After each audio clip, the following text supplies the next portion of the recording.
నమస్కారం friends. Hyderabad real ఎస్టేట్లో దాగి ఉన్న ప్రమాదాలు, అవి రియల్ ఎస్టేట్ సీన్ని రాబోయే రోజుల్లో ఎలా మార్చబోతున్నాయని ట్రైలర్ రూపంలో మనకి ఈ సంవత్సరం కళ్ళ ముందు కనిపించబోతున్నాయి. పెద్ద పెద్ద బిల్డర్ల దగ్గర నుంచి మోస్తారు బిల్డర్ల వరకు దాదాపు 90% ప్రాజెక్ట్స్ రిస్క్లో పడ్డట్టు మనకు సమాచారం అందుతుంది. దీంట్లో 10 నుంచి 15% ప్రాజెక్ట్స్ తమ స్ట్రాటజీ చేంజ్ చేసుకొని బల్క్ సేల్స్ చేపట్టి ఎస్కేప్ అయ్యే ఛాన్సెస్ ఉన్నాయి. కానీ దాదాపు 80 to 90% ప్రాజెక్ట్స్ బలి కాబోతున్నాయి అని మనకు ఖచ్చితమైన సమాచారం ఉంది. అయితే ఇలాంటి సమయంలో investors, so called investors or NRIs అప్రమత్తంగా ఉండాలి. లాస్ట్ ఇయర్ ప్రైజెస్, ఈ ఇయర్ ప్రైజెస్ పెద్ద తేడా లేదనుకొని, మార్కెట్ స్టేబిలైజ్ అయ్యిందనుకొని ఇన్వెస్ట్ చేస్తే లైఫ్లో ఇది బిగ్గెస్ట్ అండ్ లాస్ట్ మిస్టేక్ కావచ్చు. ఎందుకంటే ఇక్కడి నుంచి మార్కెట్ క్రాష్ అయితే market will go to 9-year lows. Hyderabad ఒక స్టేబుల్ మార్కెట్ అని, డిమాండ్ కంటిన్యూస్గా ఉంటుందని, ఇప్పుడు డిమాండ్ ఫ్లాటిష్గా ఉందని కొత్త కొత్త టర్మ్స్ యూజ్ చేసి మార్కెట్లో డిమాండ్ తగ్గలేదని కల్లిబొల్లి మాటలు రియల్ ఎస్టేట్ ఆడుతూనే ఉంది. అంటే వీళ్ళకి సిగ్గు అనేది లేదు, మోసం చేసేది నైజంగా మారిపోయింది. ప్రైజింగ్ అనేది రియాలిటీకి ఏమాత్రం దగ్గరలో లేకుండా నోటికొచ్చిన ప్రైస్ చెప్పి అది అమ్మేద్దాము అనే ఒక అలవాటు అయిపోయింది. కానీ ప్రజెంట్ సిచ్యువేషన్ వీళ్లకు ఒక 10% వెసులుబాటు కూడా ఇస్తలేదండి. మన ఛానల్ మీ అందరికీ ఎన్నోసార్లు ఎన్నో విధాలుగా ఈ హైరైజెస్పై కానివ్వండి, ఈ ప్రీమియం విల్లాస్పై కానివ్వండి, అసలు Telangana corporate growth, services growth, industrial growth 3 కనిపించినప్పుడు ఈ హౌసింగ్ డిమాండ్ ఎక్కడి నుంచి వస్తుంది అనే ఒక చక్కటి ప్రశ్న మనం వేయటం జరిగింది. ఈ మూడిటికి సమాధానం ఇవ్వకుండా హౌసింగ్ డిమాండ్ తగ్గదు, పెరుగుతూనే ఉంటుంది అని పచ్చి అబద్ధాలు ఈ రియల్ ఎస్టేట్ ఇండస్ట్రీ చెప్తూనే ఉంది. దీన్ని మనం చక్కగా తిప్పికొడుతూనే ఉన్నాం. దాదాపు 3.5 lakh ప్లస్ ఫ్లాట్స్ హైదరాబాద్ అంతటా ఖాళీగా ఉన్నాయి. దాంట్లో ప్రస్తుతానికి బల్క్ సేల్స్ జరుగుతున్నాయి. కాబట్టి ఈ ఫిగర్ ఇంకో 3-4 months స్టేబుల్గా ఉండొచ్చు. తర్వాత మళ్ళీ వెస్ట్ హైదరాబాద్లో మాత్రమే 3.5 lakhs కన్నా ఇంకా ఎక్కువ flats, all over Hyderabad 5 lakh flats మనకు ఖాళీగా కనిపించవచ్చు. రాబోయే 4 monthsలో బల్క్ సెల్లింగ్ జరుగుతూనే ఉంటుంది. మనకు అక్కడక్కడ సమాచారం అందుతూనే ఉంది. డబుల్ బెడ్రూమ్ ఫ్లాట్స్ 32 లక్షలకు అమ్ముడుపోతున్నాయి బల్క్లో. ట్రిపుల్ బెడ్రూమ్ 38 lakhsకి all over west Hyderabad bulk sales జరుగుతున్నాయి. రీటైల్ ఎన్ఆర్ఐ ఇన్వెస్టర్స్ వాళ్ళు జాగ్రత్తగా ఉండాలి. Double bedroom 32 lakhs, triple bedroom 38 lakhsకి బల్క్ సెల్లింగ్ జరుగుతుంది. మీరు ₹1 కోటి, 1.5 కోటి, 2 కోట్ల ఫ్లాట్లు కొంటే you will see 9-year lows. అంటే ఈ 1.5 కోటి ఫ్లాటు దాదాపు 70 లక్షలకు వచ్చే అవకాశం ఉంది. వెస్ట్ హైదరాబాద్ ఏరియాలో చెప్తున్నా. అయితే ఇక్కడ ఒక ప్యానిక్ కనిపిస్తుంది. ఈ హిల్ట్ పాలసీ ఇంప్లిమెంట్ కాకముందే ఈ వెస్ట్ హైదరాబాద్ డిమాండ్ కాస్త సెంట్రల్ హైదరాబాద్కి షిఫ్ట్ అయిపోయింది. అందరూ ఈ చేంజ్ గమనించాలి, నోట్ చేసుకోవాలి. వెస్ట్ హైదరాబాద్ అంటే స్టంటెడ్ గ్రోత్. అంటే ఇంకా వెస్ట్ హైదరాబాద్ 3.5 లక్షల ఫ్లాట్లు అమ్మకుండా ముందుకు పోలేదు అని స్పష్టత బిల్డర్స్లో వచ్చేసింది. అయితే ఇప్పుడు అక్కడ వెస్ట్ హైదరాబాదులో 3-4 years బ్యాక్ ప్లాన్డ్ కన్స్ట్రక్షన్స్ మాత్రమే కంప్లీట్ అవుతున్నాయి.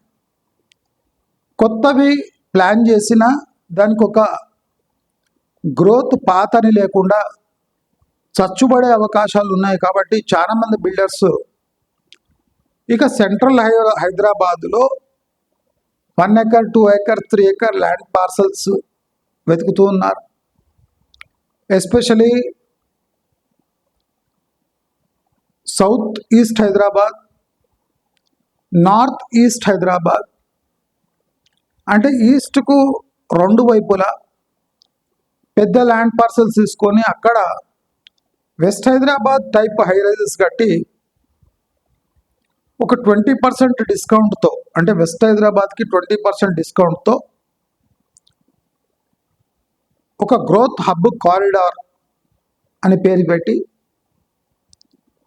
అమరావతికి ఇది రహదారి అని చెప్పి నెక్స్ట్ గ్రోత్ అంతా నార్త్ ఈస్ట్ సౌత్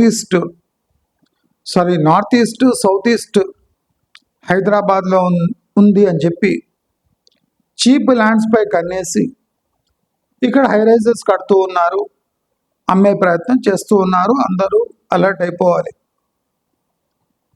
మనం గమనిస్తే హిల్ట్ పాలసీ రాక మునుపే బాచుపల్లిలో ఇలా ఇండస్ట్రియల్ ఏరియా బయట కట్టి ఇప్పుడు ఆ ఫ్లాట్స్ అమ్ముకోలేకపోతున్నారో అదేవిధంగా Uppal industrial area, Azamabad industrial area, Nacharam industrial area, అదే కాకుండా మన బిరంపట్నం దగ్గర ఓఆర్ఆర్ దగ్గర ఉన్న ఇండస్ట్రియల్ ఏరియా, ఈ ఇండస్ట్రియల్ ఏరియాస్లో unutilized or close down industries land తీసుకొని అక్కడ ప్రాజెక్ట్స్ చేపడుతున్నారు. ఇవన్నీ ప్రమాదకరమైన ఏరియాల్లో కడుతూ ఉన్నారు. ఇక్కడ ఎయిర్, వాటర్, సాయిల్ పొల్యూషన్ చాలా ఎక్కువ ఉంది. ఇది అందరూ నోట్ చేసుకోవాలి.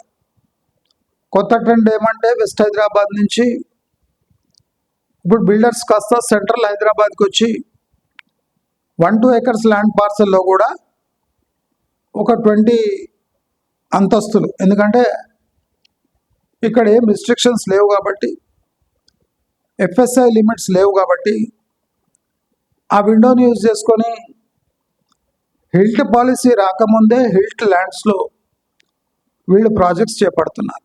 అందరూ అప్రమత్తంగా ఉండాలి. వీళ్ళది సెంట్రల్ హైదరాబాద్లో కమర్షియల్ జోన్లో కడుతున్నామని చెప్తున్నా కానీ they are building these projects in pure industrial areas. ఇక్కడ నైట్ టైం బ్రీతింగ్ ప్రాబ్లం ఉంటుంది. నాట్ ఓన్లీ వాయిస్ పొల్యూషన్, నా అంటే ఎయిర్ పొల్యూషన్ కాకుండా ల్యాండ్ పొల్యూషన్, వాటర్ పొల్యూషన్ కూడా చాలా పెద్ద స్థాయిలో ఉంది. అదే కాకుండా మూసి చుట్టుముట్టు చీప్ ల్యాండ్స్ టార్గెట్ చేసి మూసి ప్రక్షాళన జరుగుతుంది కాబట్టి ఎఫ్టిఎల్ బఫర్ జోన్ బయట కొన్ని ల్యాండ్ పార్సల్స్ తీసుకొని అక్కడ హైరైజెస్ కట్టి, అంటే వాటర్ అండ్ ల్యాండ్ పొల్యూషన్ ఉన్న అక్కడ వీళ్ళు చీప్ ల్యాండ్స్ తీసుకొని పెద్ద పెద్ద ప్రాజెక్ట్స్ చేసే యోచనలో ఉన్నారు. కాబట్టి అందరూ అలర్ట్ అయిపోవాలి. ఇటు 4th సిటీ ప్రాజెక్ట్ ఇంప్లిమెంటేషన్ చూస్తే Yacharam farmers, Yacharam which is a gateway for future city, అక్కడ రైతులు ప్రెస్ మీట్ పెట్టి ప్రెస్ క్లబ్లో we don't want future city, we want to own our own lands, మేము ఆ ల్యాండ్స్ మీకు ఇవ్వము, పట్టా భూములపై సర్కారు ఇంట్రెస్టెడ్ లేదు, ఎందుకంటే పట్టా భూములకు కమర్షియల్ ప్రైజెస్ ఇవ్వాలి, రన్నింగ్ ప్రైజెస్ ఇవ్వాలి, కాబట్టి ప్రభుత్వం మా భూములను టచ్ చేయొద్దు, ఫ్యూచర్ సిటీకి పట్టా భూములు ఇవ్వము అని ప్రెస్ క్లబ్లో పెద్ద ఆందోళన చేపట్టారు. 3 నుంచి 6 కోట్ల ఎకరం ఉంటే ప్రభుత్వం 16 లక్షలు పట్టా భూములకు చెల్లిస్తా అంటుందట. అదే మన అసైన్ ల్యాండ్స్ అయితే 3 to 4 lakhsకి ప్రభుత్వం గుంజేసుకుంటుంది. కాబట్టి నేను 2.5 years నుంచి ఫ్యూచర్ సిటీ కావడానికి ఇంకా 25 years టైం ఉంది అని చెప్పాను. ఇప్పుడు మనం చూస్తే ప్రభుత్వ తరఫున 300 feet రోడ్డు, 2 రేడియల్ రోడ్స్, ఒక FCDA భవనము, ఒక స్కిల్ యూనివర్సిటీ, అంటే ఒక స్కిల్ యూనివర్సిటీ, FCDA భవనము, ఒక కమిషనరేట్ తప్ప ఈ 2.5 yearsలో ఏ ప్రోగ్రెస్ లేదు. 200 కోట్లు వేస్ట్ చేసి గ్లోబల్ సమ్మిట్ పెట్టి అభాస్పాలైన ప్రభుత్వం ఇప్పుడు ఫ్యూచర్ సిటీ ఎలాగన్నా డెవలప్ చేయాలని ఆ బుల్లెట్ ట్రైన్ ప్రాజెక్ట్ తెచ్చి ఫోర్స్ఫుల్లీ ఈ ఫ్యూచర్ సిటీ ఏరియాలో పెట్టి, అంటే రోజుకు 5-6 ట్రైన్లు తిరిగితే అది ఒక ఇంటర్నేషనల్ ఎయిర్పోర్ట్ స్థాయిలో ప్రచారం ఇచ్చి ఇక్కడ అన్ని ప్రైవేట్ వెంచర్స్ని అమ్మే ప్రయత్నంలో ఉంది. అంటే ప్రభుత్వం ప్రైవేట్ వెంచర్స్కి కోసం యాడ్స్ ఇస్తుంది అన్నట్టు, అడ్వర్టైజ్ చేస్తుంది, వాళ్ళ కోసం కృషి చేస్తుంది. ఒకటి తెలుసుకోవాలి, ఈ 12 lane హైవే, ఈ Srisailam elevated corridor plus Kurnool Nandyal highway, ఇవి అట్ ఎ టైం తీసుకోవడానికి ట్రై చేశారు. ఇవన్నీ completion time at least 3 to 4 years ఉంది. ఈ 12 lane హైవే అయితే దట్ ఈస్ టోటలీ ఇమ్మారల్. అంటే మనం అబ్జర్వ్ చేస్తే ప్రభుత్వము శ్రీశైలం హైవేని ఇగ్నోర్ చేసి అక్కడ లేఅవుట్లని గౌరవిస్తూ మిగతా 15,000 ఎకరాలు యాచారం వైపు, అంటే ఫారెస్ట్ ల్యాండ్స్, గవర్నమెంట్ ల్యాండ్స్, ఈ పోరంబోకు ల్యాండ్స్, అదే కాకుండా ఈ బలహీన వర్గాలకు చెందిన ల్యాండ్స్ ఈజీగా తీసుకోవచ్చు, అసైన్ ల్యాండ్స్ ఈజీగా తీసుకోవచ్చు అని ఇప్పుడు శ్రీశైలం హైవే నుంచి డైరెక్ట్ షిఫ్ట్ మన సాగర్ హైవే వైపు మళ్ళించారు. కొంతమంది కొన్ని గ్రామాల వాళ్ళు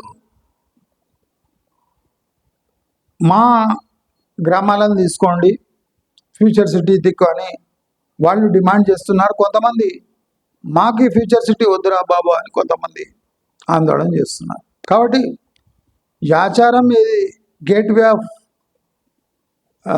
ఫ్యూచర్ సిటీ అనుకున్నామో అక్కడ ఫార్మర్స్ అందరూ వ్యతిరేకిస్తున్నారు. ఎందుకంటే 16 lakhs 20 lakhs ఎకర్ ప్రభుత్వం తీసుకొని దాన్ని కోట్లకు అమ్ముకునే ప్రయత్నం చేస్తుంది. కాబట్టి ఇప్పటి ప్రభుత్వము నోటి దూల ద్వారా ఇది ఫ్యూచర్ సిటీ అని చెప్పిన ఆన్ రికార్డ్ ఇదంతా ఫార్మా సిటీనే. పేరుకు ఒక 8 కంపెనీలను పిలిచి ప్రతి ఒక్క కంపెనీకి 50 ఎకరాలు ఇచ్చి దాంట్లో ఈవెన్ ఇప్పుడు దాదాపు 2 సంవత్సరాలు అవుతున్న భూమి పూజ కూడా చేయని ఫార్మా కంపెనీలను ఏమనాలి, ప్రభుత్వాల అంటే నిరంకుశ వైఖరిని ఏమనాలి. ఫార్మాసిటీ రద్దు చేయలేదు అని ప్రూవ్ చేయడానికి ఒక 5-6 కంపెనీలను పిలిచి వాళ్ళకి 50 ఎకరాలు ఇచ్చేసారు. అంటే ఇంత బ్లేటెంట్ లా వయోలేషన్, అంటే లాని తమ వైపు నడిపించుకునే ప్రయత్నంలో ఫార్మాసిటీ రద్దు కాలేదు అని చెప్పడానికి ఒక 5 కంపెనీలను పిలిచి వాళ్ళకి 50 ఎకరాలు ఇచ్చేసి ఇదే ఫార్మాసిటీ, సో ఫార్మాసిటీ రద్దు కాలేదు కనుక మేము ఫార్మర్స్ ల్యాండ్స్ రిటర్న్ ఇవ్వము, దీన్ని ఫార్మాతో పాటు మల్టీ అంటే యూజ్ కింద మేము ఒక సిటీ కడుతున్నాము, ఇక్కడ అక్కడక్కడ ఫార్మా యూనిట్స్కి స్థానం కల్పిస్తాము అని కళ్ళబొల్లి మాటలు చెప్పడానికే ఈ ప్రభుత్వం ఇలాంటి పనులు చేస్తుంది. కాబట్టి ఫ్యూచర్ సిటీకి ఇంకా 20-25 years ఉన్నది. వెస్ట్ హైదరాబాద్ బిల్డర్స్ అంతా నార్త్ ఈస్ట్, సౌత్ ఈస్ట్ హైదరాబాద్లో తమ ఫోకస్ పెంచి చీప్ ల్యాండ్స్లో ఇప్పుడు హైరైజ్ కట్టడం స్టార్ట్ చేశారు. వీళ్ళ ప్రాబ్లం ఏమంటే unless they finish sales of west Hyderabad properties they cannot invest in this south east and north east properties. అంటే అక్కడ సరైన సేల్స్ లేకుండా క్యాష్ ఫ్లో ఎవరు మెయింటైన్ చేయలేరు, ఆ దుస్థితి ఏర్పడ్డది. అదే కాకుండా ఈ సంవత్సరం ఒక 3 పెద్ద బిల్డర్స్ చేతులు ఎత్తబోతున్నారు. అతి ప్రమాదకరంగా రియల్ ఎస్టేట్ సీన్ మారిపోయింది, అందరూ గమనించారు. శ్రీశైలం హైవే అదే 4th సిటీ అని చెప్పి ఒక సంవత్సరం పాటు, ఒక 6 నెలల పాటు అక్కడ అన్ని వెంచర్లు అమ్మేసి ఇప్పుడు అక్కడ ల్యాండ్ అక్విజిషన్ పాసిబుల్ కాదని పనికి మాలిన పోరంబోకు అసైన్ ల్యాండ్స్ తీసుకునే ప్రయత్నం ప్రభుత్వం చేస్తుంది. ఇదంతా ఒక కుట్రలో భాగము. అక్కడ ఫ్యూచర్ సిటీ వచ్చేది లేదు, పోయేది లేదు. కేవలం మాటలతో ఒక కమిషనరేట్తో FCDA భవనం కట్టేసి 300 feet రోడ్ వేస్తే ఆటోమేటిక్గా ఫ్యూచర్ సిటీ అయిపోదు. 13,000+ ఎకరా ల్యాండ్ అంటే పెద్ద ల్యాండ్ మాస్ అది. అక్కడ ప్రాపర్ డెవలప్మెంట్ లేకుండా మీరు ఫ్యూచర్ సిటీ కలలు కనడం అది అసహ్యంగా ఉంది. అంటే మీ కుట్ర బయటపడిపోతుంది.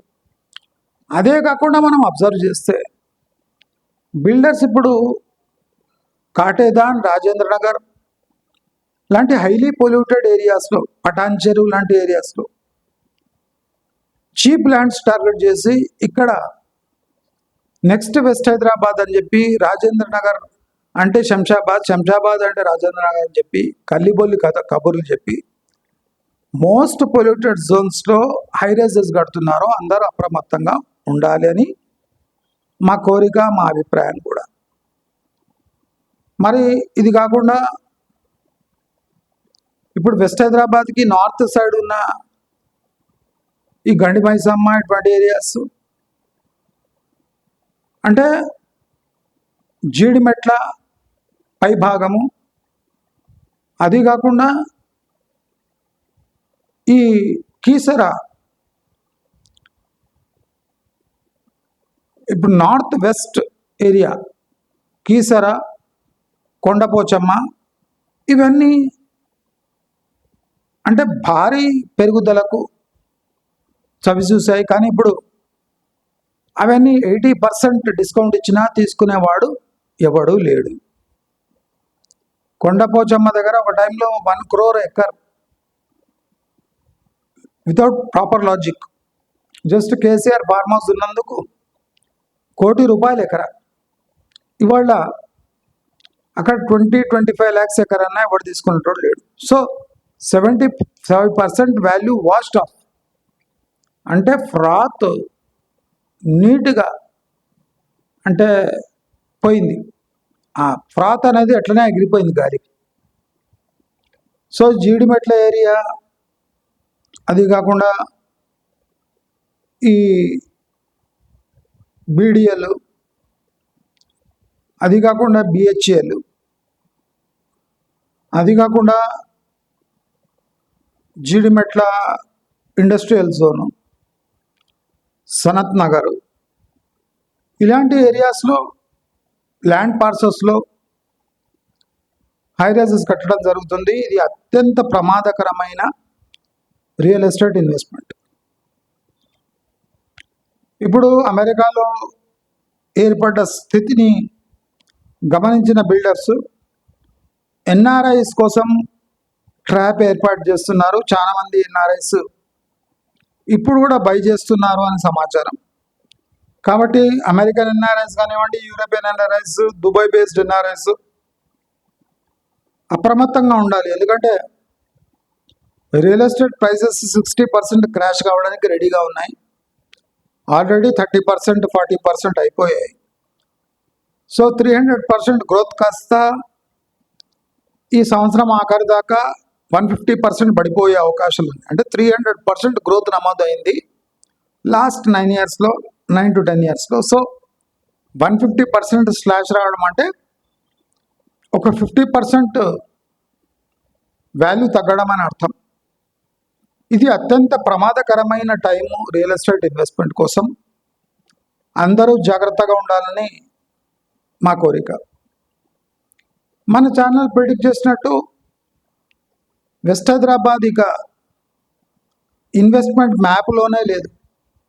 గమనించాలి, ఇన్వెస్ట్మెంట్ మ్యాప్లో లేదు. ఎప్పుడు వచ్చినా ఏమైనా 3.5 లక్షల ఫ్లాట్లు గత సంవత్సరం కాలం నుంచి, సంవత్సరంన్నర పై నుంచి ఖాళీగా ఉన్నాయి. పెద్ద పెద్ద రియల్ ఎస్టేట్ సంస్థలు కూడా ఓన్లీ 5 to 10% ఆఫ్ ప్రాజెక్ట్ అమ్మగలిగాయి. ఒక 4 years నుంచి ఒక ప్రాజెక్ట్లో 10% to 15% ఫ్లాట్సే అమ్మగలిగారు. మిగతా 80%, 85% ఆఫ్టర్ ప్రీ లాంచ్ కూడా ఖాళీగా ఉన్నాయి. ఇది విని మీకు అర్థమైంటది వెస్ట్ హైదరాబాద్ పరిస్థితి, హైదరాబాద్ రియల్ ఎస్టేట్ పరిస్థితి ఏమైందో అని. తెలంగాణ గవర్నమెంట్కి ఇదొక తలనొప్పే కాకుండా ర్యాపిడ్గా ఇండస్ట్రియలైజేషన్ వైపు వెళుతున్న ఆంధ్ర ఇన్వెస్ట్మెంట్స్ కూడా తెలంగాణను పెద్ద విధంగా దెబ్బతీస్తున్నాయి. ఆంధ్రప్రదేశ్ తన వైఖరి మార్చి మ్యానుఫ్యాక్చరింగ్ ఇండస్ట్రీస్ వైపు వెళుతుంది. అది మనం ఎప్పటి నుంచో ఇన్సిస్ట్ చేస్తున్నాం. ఆంధ్రప్రదేశ్ గవర్నమెంట్కి మ్యానుఫ్యాక్చరింగ్ బేస్ కావాలి, కానీ ఈ గోబర్ గ్యాస్లు, ఈ గూగుల్ డేటా సెంటర్లు, ఈ మెటా డేటా సెంటర్ల వల్ల ఆంధ్రాకి ఒరిగేది ఏమీ లేదు. 1.5 కోట్ల ఇన్వెస్ట్మెంట్ చేసినా పట్టుమని 2,000 ఉద్యోగాలు రావు. కాబట్టి ఇది ఆ డేటా సెంటర్లకు ఉపయోగపడే ప్రాజెక్టు, ప్రజలకు, స్టేట్కి ఏ ఉపయోగం లేదని మనము అంటే టీడీపీ గవర్నమెంట్ వచ్చినప్పటి నుంచి క్లియర్గా చెప్తూనే ఉన్నాం. అదే కాకుండా అమరావతి డెవలప్ కాకుండా ఇండస్ట్రియల్ గ్రోత్ కారిడార్స్ వల్ల ఆంధ్రప్రదేశ్ డెవలప్మెంట్ పాత్పై వెళుతుంది. ఇది తెలంగాణకు ఒక వార్నింగ్ లాంటిది. తెలంగాణ మేల్కొని ఇండస్ట్రియల్ గ్రోత్ కోసం ప్రయత్నించకపోతే Andhra Pradesh will become next industrial hub among Telugu states. అంటే లాస్ట్ 3 monthsలో ఆంధ్రప్రదేశ్ గవర్నమెంట్ వైఖరిలో తీవ్రమైన మార్పులు వచ్చాయి. మనం ఆల్రెడీ దీని గురించి మాట్లాడుకున్నాం. ఎయిర్పోర్ట్స్ వల్ల ఒరిగింది ఏం లేదు. కాస్మోపాలిటన్ నగరాలు ఉంటాయి కానీ, ఇండస్ట్రియల్ హబ్స్ ఉంటాయి కానీ ఇంటర్నేషనల్ ఎయిర్పోర్ట్స్కి డిమాండ్ రాదు రాదు రాదు అని మనం ఎన్నోసార్లు డిస్కస్ చేశాం. ఈ విషయంపై మన సబ్స్క్రైబర్స్కి అవగాహన ఉంది. కాబట్టి ఎన్ఆర్ఐ ఇన్వెస్టర్స్ జాగ్రత్తగా ఉండాలి. దుబాయ్లో ఆపర్చునిటీస్ పోయినాయని హైదరాబాద్లో ఇన్వెస్ట్ చేస్తే హైదరాబాద్ ఇప్పుడు డౌన్ ట్రెండ్లో ఉంది. మీ ఇన్వెస్ట్మెంట్స్ కాస్త 60% పడిపోతే 9 years లోకి పోతే మీ పరిస్థితి చాలా ఘోరంగా ఉండబోతుంది. కాబట్టి ఎన్ఆర్ఎస్ఏ కాకుండా అంటే దిక్కుతోచని ఇన్వెస్టర్స్ హైదరాబాద్లో ఇన్వెస్ట్ చేస్తే 40 to 60% స్పాట్ డిప్రిషియేషన్ రావచ్చు. ఎకనామిక్ ఇండికేటర్స్ ఏం చెప్తున్నాయంటే Telangana is going down economically rapidly in southern region. So ఈ ఫేక్ గ్రోత్ అనేది ఎక్కువ టైం నిలవదు. కాబట్టి హైదరాబాద్ చుట్టుముట్టు ఇన్వెస్ట్ చేయడం is out of fashion now. జాగ్రత్తగా ఉండాలి, అందరు అప్రమత్తంగా ఉండాలి. నేను చెప్పిన మాటలు మీరు పోయి చెక్ చేసుకోవచ్చు. సెంట్రల్ హైదరాబాద్లో ఇప్పుడు అన్ని హైరైజెస్ కడుతున్నారు. మోస్ట్ పొల్యూటెడ్ జోన్స్లో చీప్ ల్యాండ్స్ తీసుకొని అక్కడ వెస్ట్ హైదరాబాద్ నుంచి ఒక 20% తక్కువ ప్రైస్ పెట్టి అమ్మే ప్రయత్నాలు చేస్తున్నారు. కాబట్టి అందరు అప్రమత్తంగా ఉండాలి. ఈ ప్రాజెక్ట్స్ కొనసాగకూడదు. వెస్ట్ హైదరాబాద్లో 20% రెడ్యూస్ చేస్తున్నారు కానీ వెస్ట్ హైదరాబాద్ గ్రోత్లో ఇక్కడ 20% గ్రోత్ కూడా లేదు. అంటే west Hyderabad growth cannot be compared with east Hyderabad growth.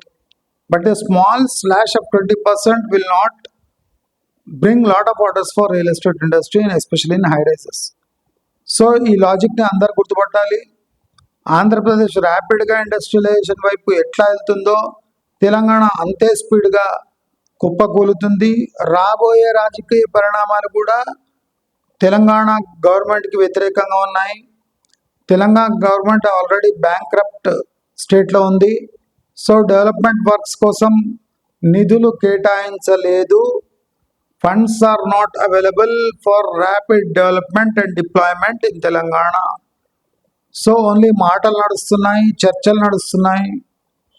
మాటల్లో డిజిటల్ స్క్రీన్స్లో కనిపిస్తున్నాయి కానీ చేతల్లో ఏ డెవలప్మెంట్ కనిపిస్తలేదు. కాబట్టి రెడ్ ఫ్లాగ్ ఇష్యూ చేస్తున్నాం మన ఛానల్ తరఫు నుంచి తెలంగాణ ఇన్వెస్ట్మెంట్స్ కోసం. సో మనమందరము దీన్ని అబ్జర్వ్ చేసి జాగ్రత్తగా ఉండాలని కోరుకుంటున్నాము. In next 6 months we can see 60% slash in real estate prices. కానీ ఒకటి గుర్తుపెట్టుకోండి, కొత్తగా వీళ్ళు వేసే ఏ ప్రాజెక్ట్ కూడా అంటే కంప్లీట్ అయ్యే స్టేజ్కు రాదు. ఎందుకంటే పాత projects will eat away their fresh revenues. 100% పక్కా సమాచారంతో మీకు చెప్తున్నా. కాబట్టి లాస్ట్ 4-5 years నుంచి కొనసాగుతున్న ప్రాజెక్ట్స్ ఇప్పుడు కంప్లీషన్ స్టేజ్కి వచ్చినాయి. కానీ ఆక్యుపెన్సీ 10%, 15% కన్నా ఎక్కువ లేదు. కాబట్టి ప్రతి ఒక్క బిల్డర్ వాళ్ళ ప్రాబ్లంలో ఉన్నాడు. ఎస్పెషలీ టాప్ 3 బిల్డర్స్లో ఒక 3 బిల్డర్స్, టాప్ 10 బిల్డర్స్లో 3 బిల్డర్స్ అత్యంత ప్రమాదకరమైన స్థితిలో ఉన్నారు. కాబట్టి అందరూ అప్రమత్తంగా ఉండి ఈ ప్రీ లాంచ్లలో ఇన్వెస్ట్ చేయకండి. ఏ పెద్ద బిల్డర్ అయినా ఎప్పుడైనా డిఫాల్ట్ చేయగలడు. కాబట్టి అందరూ అప్రమత్తంగా ఉండి టైంని చక్కగా చూసుకుంటూ ఇన్వెస్ట్మెంట్ని టోటలీ ఆపేసి వెయిట్ అండ్ వాచ్ మోడ్లో పోయి 3 years తర్వాత మీ ఇన్వెస్ట్మెంట్స్ చేయొచ్చు అని ప్రాక్టికల్ మీకు సజెషన్ ఇస్తూ సెలవు.